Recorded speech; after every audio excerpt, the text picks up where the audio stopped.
Dans le prochain épisode de Plus belle la vie, le couple de Luna et Bastien se retrouve dans la tourmente. Kylian tente un coup de bluff pour faire manger de la tripaille à sa clientèle des adolescents.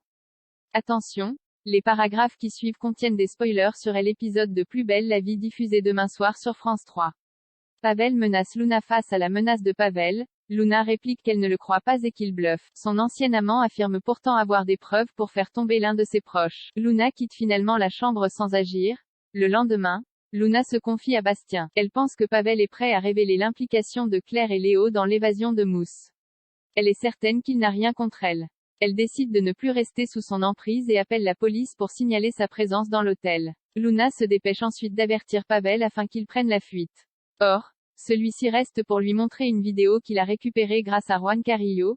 On y voit Bastien, en Thaïlande, en train d'assassiner un homme en pleine rue. Pavel menace donc de fournir cette vidéo à la police.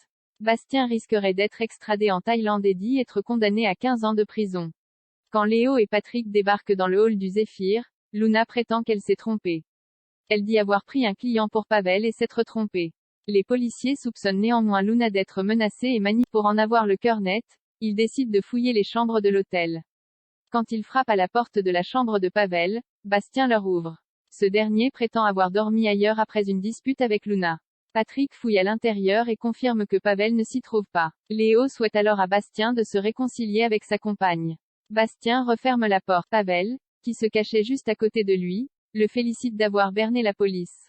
Un peu plus tard, Luna surprend Akira en train de parler à de nouveaux clients de l'hôtel.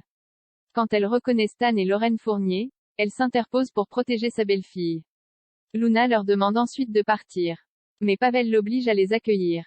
Kylian et Roland s'associent. Roland arrive au bar du Mistral et constate que Kylian s'est levé tôt pour l'ouverture. Ce dernier reconnaît que cela lui permet de faire davantage de bénéfices dans la matinée. Il en a également profité pour réfléchir à leur idée commune, celle d'associer le sens des affaires de Kylian à la cuisine traditionnelle de Roland. Il s'attelle donc à la préparation du plat du jour en cuisine.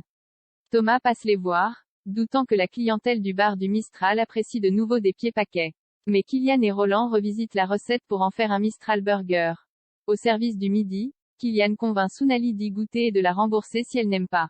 La jeune fille ignore qu'elle mange de la tripaille et avoue qu'elle trouve le burger succulent. À la table voisine, Jules et deux amis à lui commandent la même chose.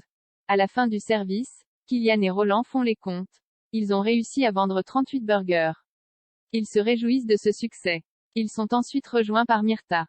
Roland en profite pour demander de ses nouvelles. Quand Noé passe à côté d'eux, Roland l'invite à le rejoindre également pour discuter. Il remarque alors que Kylian et Noé ne s'adressent plus la parole. Laetitia est humiliée par ses élèves stressés à l'approche de son prochain cours. Laetitia demande à Kevin de lui faire réviser ses fiches d'histoire géo. Après quelques questions, Kevin remarque que sa mère a toutes les bonnes réponses et qu'elle doit simplement apprendre à gérer la pression. À Scoto, Noé et Betty se moquent ouvertement de Laetitia et de son manque de compétences. Nisma les entend et les trouve pitoyables. Elle accepte néanmoins le pari qu'il leur lance, 20 € pour prouver que Laetitia n'est pas faite pour être professeure. Pendant le cours, Noé filme Laetitia à son insu avec son téléphone portable et fait exprès de lui poser des questions sensibles. Il lui demande notamment de comparer Robespierre et Pétain. Laetitia perd momentanément ses moyens. À la fin du cours, Laetitia se rend dans le bureau de Rocha pour lui raconter ce qui s'est passé. Elle a toutefois remarqué que les élèves ont fini par se calmer, ce qu'elle interprète comme un signe encourageant. En réalité, Noé et Betty créent un montage des images qu'ils ont filmées, avant de faire circuler la vidéo sur les réseaux sociaux.